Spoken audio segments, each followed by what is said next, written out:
Bharat Ratna doctor Babasaheb Ambedkar सांस्कृतिक स्मारक समितीच्या वतीने गेल्या 6 महिन्यापासून डॉक्टर बाबासाहेब आंबेडकर पुतळ्यासमोर 405 मंगळवार पेठ मालधक्का चौक या ठिकाणची सांस्कृतिक भवनची जागा महानगरपालिका राज्य शासनाने एनजी वेंचर या खाजगी बांधकाम व्यावसायिकाला भाडेकरारांनी विकली होती।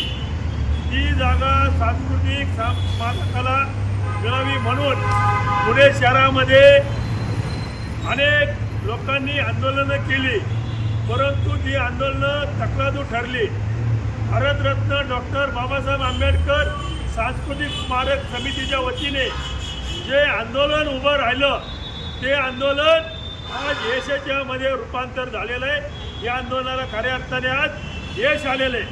त्याचं कारण असं आहे की आज भारतरत्न डॉक्टर बाबासाहेब आंबेडकर सांस्कृतिक स्मारक समितीच्या वतीने मंत्रालय असेल, नागपूर येथील हिवाळी अधिवेशन असेल, पुणे महानगरपालिका असेल, महाराष्ट्र राज्य रस्ते विकास महामंडळ असेल, या सर्वांना जे प्रस्ताव दिले होते या सर्व प्रस्तावांना मान्यता देत कायदेशीर मार्गाने पुणे महानगरपालिकेकडे अंतिम प्रस्तावासाठी राज्य शासनाने आणि समितीने प्रस्ताव सादर केला होता आणि तो प्रस्ताव बांधकाम विभाग असेल, इस्टेट विभाग असेल, पुणे महापालिका आयुक्त असेल, या सर्वांनी गेल्या 8 दिवसापासून या प्रस्तावाला मान्यता देत आज तो अंतिम मान्यता देऊन भारतरत्न डॉक्टर बाबासाहेब आंबेडकर सांस्कृतिक स्मारक समिती या समितीला अधिकृतपणे ही जागा डॉक्टर बाबासाहेब आंबेडकर विस्तारीकरण भवनला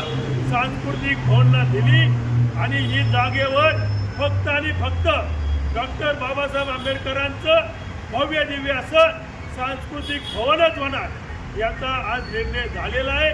आणि या निर्णयामुळे खऱ्या अर्थाने आमच्या समितीचा या ठिकाणी विजय झालेला आहे। या समितीच्या माध्यमातून गेल्या 5 महिन्यापासून जे भीमसैनिक, ज्या माता भगिनी, ज्या भीमाच्या लेकी, रमाईच्या लेकी, जे भीमसैनिक लढले होते त्या सर्वांचा आज या ठिकाणी खऱ्या अर्थाने विजय झालेला आहे। आम्ही विजय उत्सव करण्यासाठी भारतरत्न डॉक्टर बाबासाहेब आंबेडकरांना पुष्पहार अर्पण करून आम्ही या ठिकाणी आनंदोत्सवामध्ये एकमेकाला पेढे भरवून या ठिकाणी आनंदोत्सव साजरा करण्यासाठी आम्ही या ठिकाणी जमलेलो आहोत।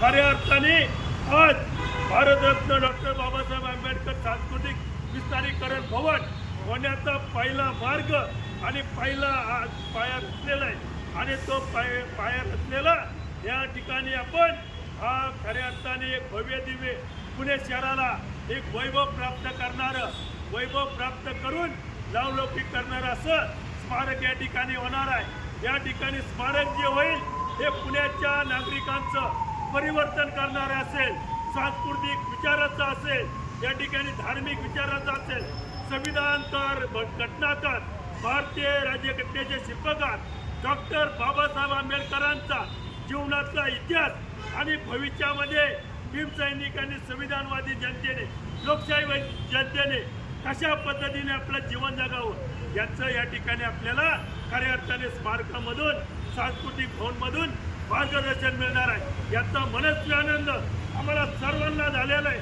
आणि हा आनंद उत्सव खऱ्या अर्थाने आम्हाला या ठिकाणी साजरा करण्यासाठी आम्ही जमलेलो आहोत। एवढंच बोलतो। आमच्या सर्व समितीच्या माता भगिनी या ठिकाणी आपलं विचार व्यक्त करतील। जय भीम, जय भारत। डॉक्टर बाबासाहेब आंबेडकरांचा